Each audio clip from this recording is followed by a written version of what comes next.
Controlling the paints and watercolors, that has always been the challenge. In traditional watercolors, there are fewer options compared to digital to control your paint. Happy accidents are great, but it is nice to get what you expect when you paint. Using water paint combinations on dry or wet paper will all give you different results. What I did was set up 16 mini demos to give us different results for the tools and paint water combinations we will use. They all have their own individual layers, so I could apply different parameters to each if I need to. The 8 above the red line will all be done on dry paper, and the 4 below the red line will be done all on wet paper. Okay, let's start with the dry paint, and what I will do is move down here and enlarge it, so we're just working on that area, and it'll give us a nice big area to work with. And what I want to show you first is just the dry paint on dry paper. And what I could do is, now I am using the palette of these colors are actually the identical paints that I use for traditional watercolors. They all, if I hover over them, they all have the colors that actually are the same exact colors of my Winsor Newton watercolors I use for traditional painting. This way I use the exact same colors in numeric value as I do in the real-life Winsor Newton colors. Now what we will start with is, just say for example, let's pick that cobalt violet, and then we'll just make some streaks here, and then we can go back in with the cerulean blue and overlap these a couple times, and then maybe the burnt sienna. And the opacity and the size obviously doesn't matter too much at this point, but the water does, because I have the water completely off. So what I'm doing is putting dry paint down on dry paper. Now, as you could see, there's really not too much of anything at all going on. There's no diffusion, no mixing, no anything. It's pretty much staying right where it's at, and it's just creating optical mixes, and that's about it. But what's important to remember about this is all the paint that I put down is considered now a wet area. We could verify that by showing what's wet on that particular layer, and then we could see that on this particular layer now all the paint I put down is wet. So now with that in mind, if I go over to the wet paint on dry paint area, and I will select that layer, and I could just put down some different dry paint again, and we could go with even the cobalt blue this time, and just make some different swatches. But now if I get, just for example, say this rose color here, and turn up the water, now that I have water in the paint, I'll even put it all the way up to 100 and take it across these paints, you'll see what happens. Now the paint in the dry paper is going to stay where it's at, but the paint that overlaps any section of the paint that's already been put down, it's going to start dramatically mixing with it. And if I see obviously any of these things that are happening that are mixing, I could just quick dry them and they'll stay that way. But now everything that's down will be considered wet. So that way, now that if I put down any more colors, just for example, if I take just this French ultramarine and take it across this way, then now again this area right here on the dry paper is going to stay right where it's at, and anything I put in the pre-wet, pre-painted area is going to start blending and bleeding pretty quickly, because I have everything turned up so we don't have to watch. But you can see it's carrying, for lack of better words, the pigment off onto the pre-painted areas. If I quick dry that, and then that's what we'll be left with after I painted wet paint on dry paper. Now, moving over to here, the water tool wash. Now I put down a color first, say for example, I'll go to that layer, and then I'll go to the water tool, and now if I just put down clean water, and that's going to take it, I'll put a solid layer first, and what we'll do is we're going to darken this up, and then we're going to take it in different shapes, and then we're going to make some different shapes of clear water. Now it's not painting the light blue you see, it's actually just showing where the wet areas are, because if I turn this off, now there's nothing there because that's just clear water that we put down. So if I go back and grab, let's just go with the quinacridone gold this time. If I start painting in these areas, what's going to happen is it's going to stay nice and sharp edges where the dry paper is, but anywhere I put down clear water, it's going to start bleeding pretty bad. And that will happen anywhere I paint. You can see where the edges will be of the clear water, and then it's going to start blending nicely and creating somewhat random effects. And that's the great thing about this, that they are random. There is no specific pattern to any of these, which is great, because otherwise your eye would pick up a specific pattern right away. The randomness is what really makes it a watercolor effect. Now if I put this back on, then I'll see where my wet areas are. Now keep in mind, all the quinacridone gold I just put down is now a wet area. But now if I put some over here, I'll turn that off, and then if I go across here, then now what's going to happen is it's going to pick up those two little small strokes of clear water I picked up, and they're going to start bleeding out that way, and then bleeding in this main area, and then everywhere else it'll stay a nice straight edge. So what I'm doing here is I'm getting some really random patterns that may be great when it comes to trying to render foliage or low brush or any other kind of objects you think that have this type of pattern to it. Now, in this particular case, we put down clear water first and then just painted over it. Now, if I go over to the water tool splatter, what will happen is I will select that layer, and now what I could do is actually just pick a color. Let's go with the cobalt blue, and then we're going to turn up the opacity a little bit and then turn down the water. And what I could do is start making some bold lines here, and then what it's going to do is, since I have a little bit of water in it, it's going to carry just a little bit.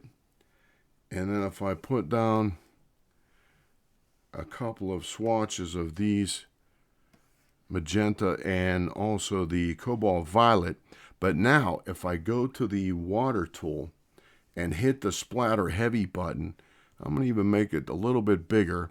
And now if I start going over this area, and I could turn that off so you could see what's going to happen, it's going to start lifting up my pigment and carrying it. And this is almost like salt in traditional watercolors.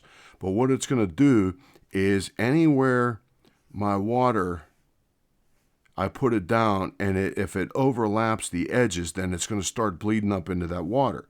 If it doesn't, then it'll hold a straight edge.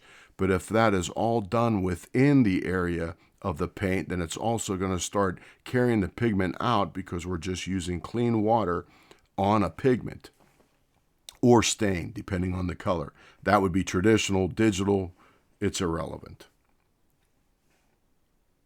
But now with this, as it's going and moving, if I really see what I like, what's going on, or the mixing is creating shapes or combinations that I'm looking for, then I could just quick dry it and keep what I have. And that will be, since it's on its own unique layer, then I could do some other painting or other effects around here if this was a painting, and then save that just the way it is, so I don't destroy what's going on. Now, what we could do is go to the Marquee Tool, and we will do that right now. Moving on to the Marquee Tool, what I will do is center this up and then enlarge our paper so we can see where we're working, and then select the Marquee Tool layer. And what the Marquee Tool will do is help us control our borders. Previously, we left the borders bleed out into clean water and wet paint that pretty much created whatever border it wanted to. Now, say for example, we want to control our borders, then just starting off, for example, with this square marquee, and I grab a color, and we're not going to have too much water in it. The opacity will be down low, and we'll use this size. If I paint around it, then what's going to happen is, because I have a little bit of water in it, it's going to feather out a little bit within itself. But then it is with a controlled edge. So if I want a fairly loose mix of paints and colors together, then what I could do is use the Marquee Tool to restrict my areas that I'm going to work in. Then that way I know what overall shape I'm going to end up with. Now keep in mind, I could even still take just clean water within that area, turn that off, and then now these edges are going to start blending and bleeding because of the fact that that clean water is going to lift up and carry the pigment out in the edge that I made the shape with the clean water. If I like what's going on, I'll freeze it, and that's it. But then keep in mind, this all happened within a restricted area of the Marquee Tool. Now, if I go up here and reselect the Marquee Tool, turn it off, and then I'm left with this shape, keep in mind, then I could even use the Marquee Tool to go back in and eliminate what I don't want. If I grab, just say for example, the ellipse and make just this shape here, and then enter that so it locks it in place, but then what I can actually do is go up to the right here selection area and then select invert area, grab my eraser, and I can actually erase everything around it and then just keep with what I have. And then if I go back to the Marquee Tool and hit deselect, now I have a shape that's rather unique, that has a constrained outer perimeter edge that is a rather bold mixing of colors, but it is a very specific shape. So if I would need a controlled area, a Marquee Tool is very good to use it. Jumping into the freehand Marquee Tool, then now I can actually create any shape I want. If this was even being drawn around a particular object, and then keep that. And now if I just say, for example, grab this cad orange and turn the water up a little bit, but turn the opacity way down and give it a real light wash, then that's the shape I'll end up with. And since I'm on the same layer as the Marquee Tool, it will pick up that color of the egg-shaped original pattern and move it around also. Go up and grab the Marquee Tool again and deselect that area, and then I could even fast dry it, and then now I have different colors mixing in different areas because of the shapes I created with the Marquee Tool. This is just one way to help me control an area I'm working in, especially if I'm using wet paints on wet paper. Now, if I work with very odd-shaped or subtle colors that are unique, then that is where the transparency law comes in. I'll move down to the transparency lock layer, and then now if I pull out a color, just say for example that cerulean blue, and what I'll do is I'll turn up the opacity just a little bit, but then very little water, and I'm going to take the size down to make some real fine areas. And then what I want them to even do is then bleed out into the paper, even as tools as we used. And I want to make a very irregular shape here just to start us off. And then even take a splatter with some other colors, and then let that mix in and quick dry that. But now, if I want to only work on the paint that I'm working on now, what I could do is go over here and hit the lock transparency, and now I'll only be able to paint on the area that I've already painted on. So if I go down and just say, for example, grab this bold red so we could see what's going on, I can't paint it anywhere except where I've already painted. Now I have the splatter tool, so it's going to splatter throughout what I've already painted. Now if I even grab, just say for example, the mop again, and grab a unique color, just say for example this, let's go with a darker color, this deep Prussian blue, and we'll make the area bigger, because no matter how big the brush is, I'm still only going to be able to paint on the locked transparency area, which is the area I've already painted on. So for that reason, I'm only going to be able to paint what I've already painted. And then now those colors will bleed and blend together, but all of this fine texture will stay where it's at because it's in a locked transparency area. So now I'm getting very interesting color mixes here, and colors bleeding together that are, in my opinion, a very true to life, like traditional watercolors, except with the colors on the lock transparency layer. It is very unique as to then only be able to go back in and work the areas that you've already painted. So for example, if I actually, now I could turn this off and then go back in and add new layers. Like say if I add this turquoise blue, and I'm going to make it real fine, if I just make some lines here like this, and then I will quick dry that, and then now turn the lock transparency layer back on. Now I could even go back in and then add colors to these, and it's only going to be in that locked transparency pre-painted area. So if I want to add shading or value changes or additional colors, they're only going to go where I pre-painted. And then now if I even want to add, just say for example, bold red, again, if I make the size even real big, it's still only going to go where I pre-painted. Okay, now just in case we need to review, before we move on to the drips, there's something we need to review about the layers themselves.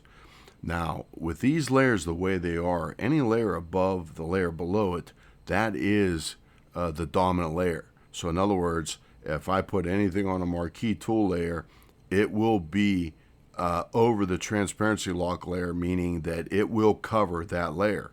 However, working in transparent watercolors, that is not always the case.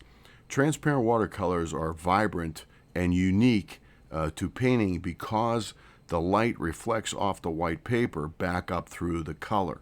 That gives them the vibrance they have. Acrylics and oils are very opaque, and you only see the top surface of the colored paint, and that's it. Whereas with watercolors, we have to watch and be a little bit more careful in digital as to how we protect our paint. Now, just say, for example, if we go to the transparent lock layer that we are on, I could turn off the transparent lock, and then just say, for example, we make a layer above it. We will call it, just say, red opaque. And then we will make one more layer and call it blue transparent. And now what we could do with these two layers is we'll just go up to our Marquee Tool, and then we'll just make any kind of shape, and then we'll grab our blue, any blue, but what we will do is keep it transparent. So we'll turn this down to, like, say around there, and we could keep the water off. And because it's our blue transparent layer, I will just color it in. So now you could see that if I go back up to the Marquee Tool, deselect, and now we have a layer that's above the transparency lock layer. This is the transparency lock layer.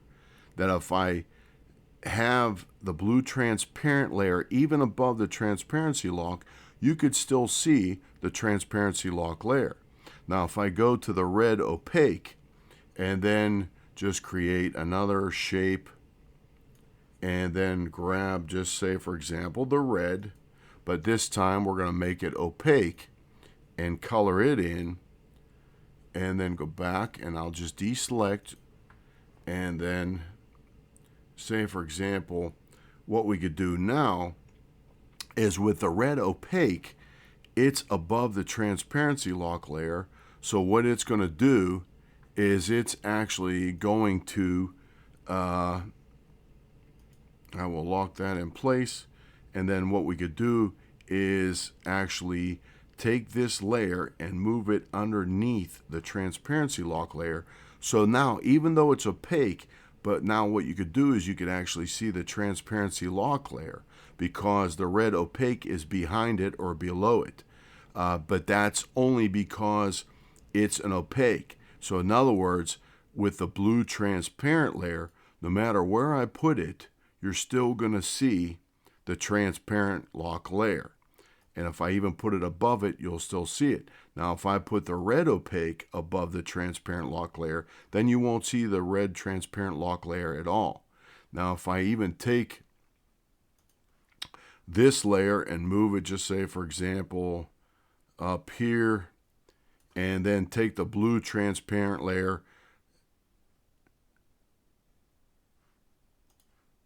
down here, but what I could do is now you could see, since the blue transparent layer is on top, you could see at first it's overlapping the red and it's overlapping the transparency lock layer, but you could still see the transparency lock layer. Now if I take this red opaque layer and move it down below the transparency lock layer, now you could see all three layers. No matter what their order in the layer panel is, we could see all three layers: the blue, the transparency lock layer, and the red solid opaque layer. This is going to be important to remember when we go to our drip section. Okay, now that we know that working with transparent watercolors, the sequence of the layers is not that important, only because transparent layers will project through others. You'll be able to see all layers at the same time. If we have a subject that we need to protect, and I will go do that right now and actually move over to the drips section, and I'm going to shrink this down just a little bit. And then say, for example, if I go to the drips layer, I'm going to create a layer above it, and we'll just call it subject.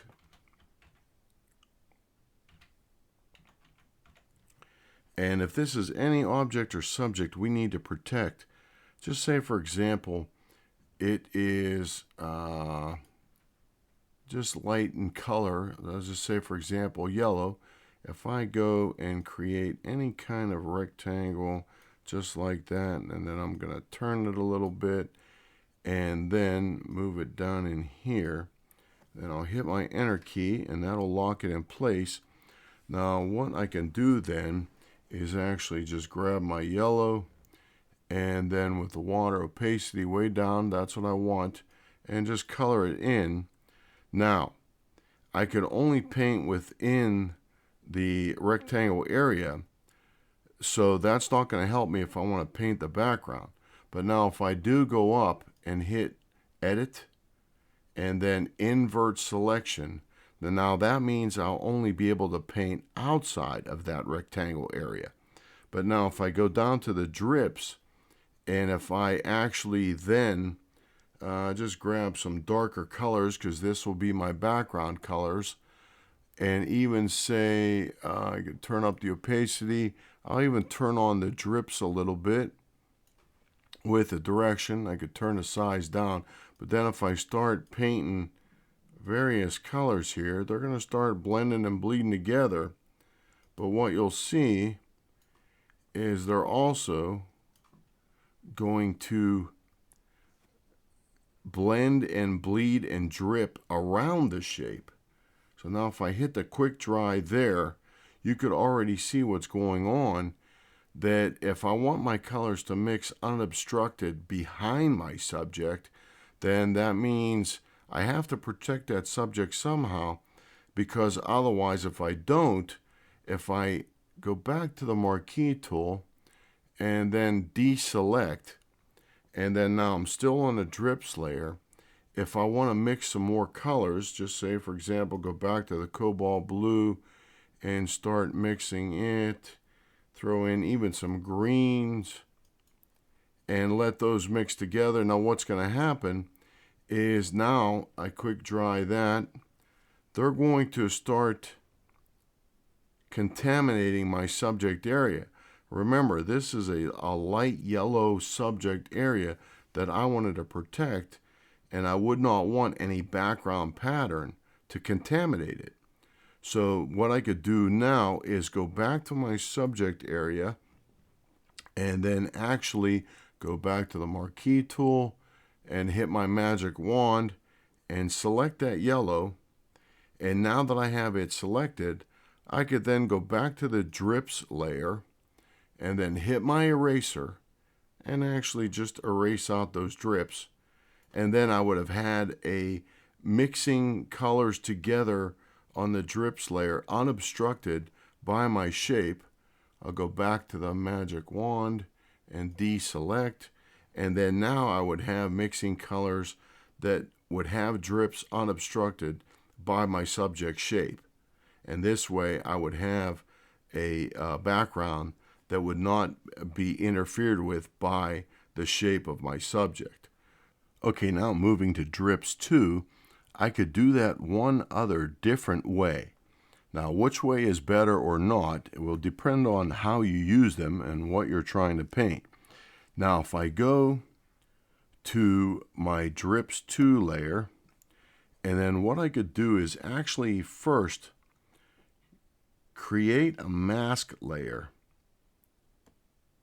And what I could do is go back and grab my black, and what I will do is actually grab my Script 0 brush. It's a nice sharp edged brush. I'll take the size way down, and I want the opacity way up to 100, no water at all. And then if I just start creating any kind of a shape that, just say for example, this was my subject that I had to protect,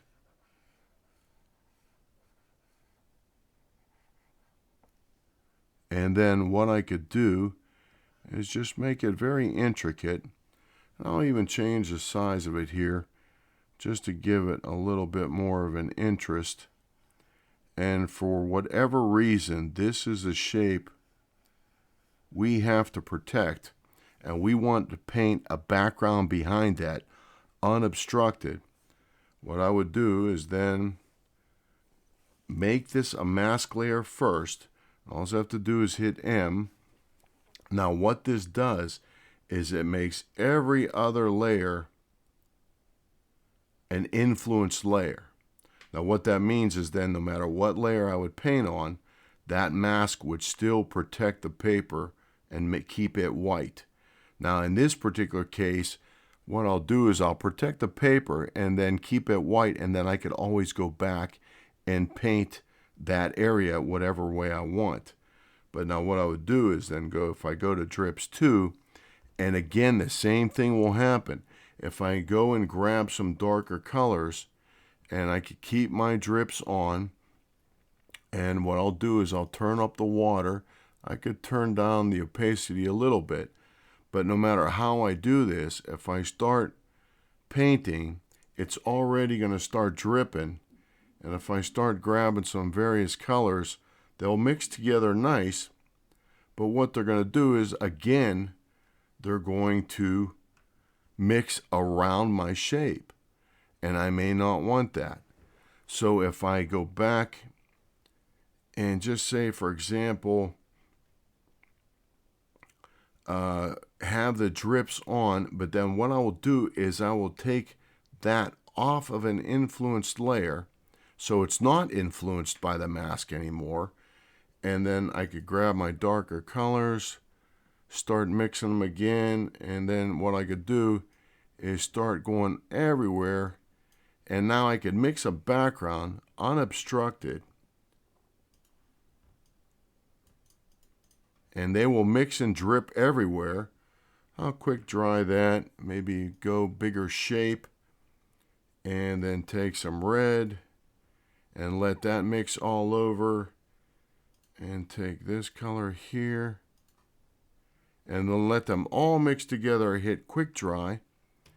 And then now what I got is a very nice mixture of paints, and to see what's going on, I can even take this mask layer. Now keep in mind, no matter where the mask layer is, it will still protect it. But if I take it above the drips 2, then now you'll see my mask layer unobstructed. And what I could do then is if I turn that off, you could see I have some areas of protection over here, some areas of protection over there, but now I kind of lost my original shape that I had. So if I turn back on the mask layer and then go back up and do the same thing, hit my magic wand, select that, black, because it will come out nice as a solid shape selection, go back to the drips 2 layer, and then actually hit my eraser, and all I have to do is turn off the mask and then just go back and erase this out. And because I was even able to select my masked area, now I'll go back up and hit this and deselect, and now I have a very free-form mixture of paints behind my subject area that were unobstructed by the shape of the mask. So no matter how I do it, whether I do it as an inverted selection or a mask area with plenty of influenced layers, either way I could go back and select that area and then just erase out my background layer shape behind the subject and end up with an unobstructed mixed colored pattern behind my subject. Okay, now what we'll do is fit our paper back on a screen, and we will get ready to work on the wet paper area using the wet paint, dry tool, eraser, and pause diffusion. Okay, next we're just going to work with wet paint on wet paper, and I will center that up and enlarge it so we have some room to work. And what I'll also do is turn off the drips and turn off our masking layer. We won't need it anymore, and then go down and select the wet paint layer. That is the layer we're working on now. And the wet paper area, these next 4 demos are already pre-wet each layer, and I could verify that, showing that it's now wet. And just a quick setup, what I did was I don't have the in my preferences, it says show wet layer when using water or dry tools. I don't have that clicked. I actually choose not to have this automatically click on if I grab a water tool or a dry tool, only because often I work with light pastel colors and this could be darker than what I'm working with. So what I do is I just keep it off, and I actually just want to see what's going on as I do it, because then keep in mind, digitally speaking, you could easily undo each step just with a Control Z. But now if I do grab, just say for example, a cobalt violet again, or let's grab a new color, this Rebelle, and what I can do is put it down and then let it start to bleed out. And what it'll do is it's going to bleed out in all different directions.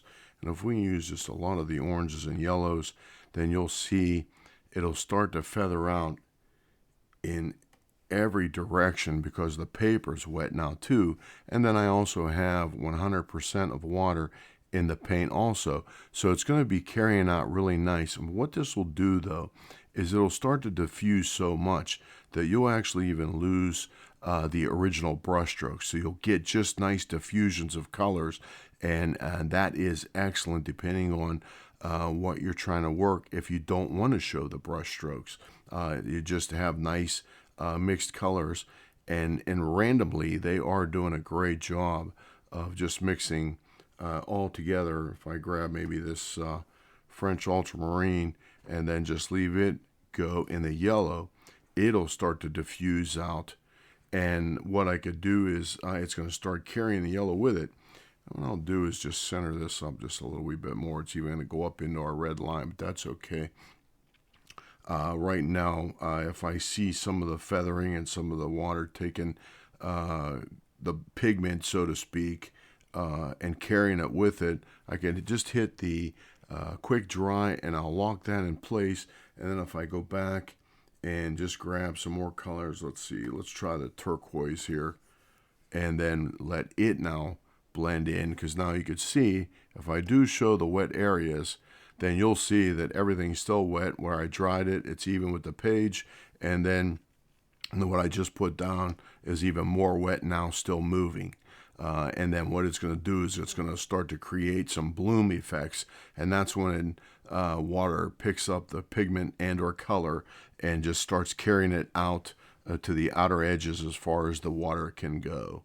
But what that will do is give you some really nice mixtures. You just have to be careful that the blooms don't overpower your composition of whatever you're trying to do. I'll quick dry that, and then now we'll move on to the next one, and that would be the dry tool. And we'll start the dry tool. Now the dry tool is a little wee bit different in nature, and what it does is it's only going to lift up the water. It's not going to lift up the paint or color. So if I say, for example, go back and just grab this brown matter, and now I know this layer, I will take the dry tool layer, and I know that if I click on this, it's also wet. So I'll turn that off just to verify that it is wet. And if I start putting down some of this brown matter, it's going to start carrying off in different directions. But if I go to my dry tool, now that if I don't want to keep the layer wet if I dry it, because what I want to do is I want to actually create spots in here that's going to actually break up the paint differently. And if I even grab this one, and you'll see I'll even make shapes in here where it'll stop the paint from carrying it, because that's a dry area now. I could verify that by clicking on it, and then you could see where my dry areas are. And what that will make a difference also is if I actually go back in and grab another color and then just place some back over that, and watch how that will diffuse out into the brown matter. But then also it will do different mixings depending on where the dry paper is now or the wet paper still was. And the reason why is if we use the dry tool again here, it's going to start diffusing quite a different directions, different ways, that you're going to start getting shapes and mixes that are actually rather pleasant. Now let's grab this right here. And I can even turn down the opacity real light. And we'll just get real soft mixes in here and see what happens.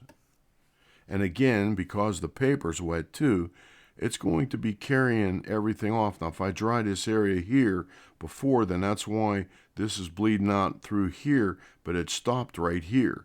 And then if I want given textures like this, keep in mind if you have some real soft edges and then some hard edges, depending on if you were doing something such as boulders or trees or different types of subjects, you might need hard edges somewhere and soft edges somewhere else. And that you could achieve just by either using your dry tool or your water tool, either one. Okay, next we'll go on to the eraser. And I will move us over there right now. We'll just center this up and give us some nice white paper to work with. First thing I'll do is select the eraser layer, and then I'll verify that our layer is wet, which it is. And the difference between the eraser and other tools, especially the dry tool is only going to pick up the water and leave the color behind, whereas we can actually set the eraser to do the exact opposite. Now, for example, if I just grab some of this like French ultramarine blue, put it down, and then maybe a deeper permanent rose or permanent magenta, and let those two colors blend together. I can even grab a little bit of red and then mix it in and let these diffuse together. Now, if I grab my eraser, right now I have a hard edge brush selected, but then right here it says keep layer wet. If I check that, and that's what I could do, so I could pick up the pigment and or color, but I'll leave the water behind. And so say for example, if I want this cut out like this, now I'll have a new shape here, and then it'll start feathering back in, but it's feathering into my new erased shape, but I left the water behind. So then this way, it is creating a new shape of however I want the paint to diffuse out into the paper. If I don't even want it to mix into this paint over here, then I could just erase it out and create my own shape freehand. And now whatever shape I want to be left with, it will diffuse the color in this new direction depending on how I erase it. And then now if I even take a splotch out in the middle and then also change to a soft, I'll wait till it auto saves, and then take this out, and then now I'll have two different shapes here of paints going in two different directions. So now if I take this cobalt violet and put it near here, then it's going to diffuse back into my white shape. Now this one's already closing shut, this one's still closing shut, but you could see how the eraser can manipulate your shape that you're working with and leave you with a different pattern or shape than what you originally started with, your original brush strokes. Okay, now this diffused out nicely, but we'll move on to our pause diffusion, our final little demo. And what we could do there is we'll see that in the pause diffusion, it's pretty much just as it sounds. Now I could go to the pause diffusion layer, verify that that layer is wet, and it is, turn that off. And now what I could do is a couple of different things here. If I grab some paint, this is cobalt blue, and start putting it out, it'll start diffusing out for me. But if I want to slow this down or even stop it, then what I could do is just hit this button over here, pause diffusion, and it'll stop everything that's going on. Now, I didn't quick dry it, I just stopped the action of the flowing paint. So now, if I go back and just say, for example, this burnt sienna, put some of it in, and then maybe this permanent rose, and put that in. And just to give you an idea that now I have all these colors mixing, what it's doing is it's giving me the time to do what I want and get a little bit more detail oriented of however I want to do this. And then if I'm ready and I'm done with what colors I want to put down, then I could just hit play the diffusion again, and it's going to start playing everything, and it's going to start diffusing everything as it is with the paints going down. And now, if, say, for example, if I like some of these shapes or some of these colors blending together the way they are, for whatever reason I'm painting the subject matter, now I can quick dry it, and then they are there to stay. So if I want, I could then stop it and have a pause on it, and then now put some more colors down. Let's just go with the bright red. And then we'll grab some of this turquoise blue. And then if I play it again, then now those two colors that I just put down are going to start diffusing again into the wet paper. And what they will do is give me the chance to put down the colors the way I want, and I can actually then play the diffusion and allow it to go as much as I want. If I want to add more colors, I could pause it. If I want to just quick dry it and I'm happy with everything the way it is, then I could just end that, and then that's it. And then now I will have my finished product.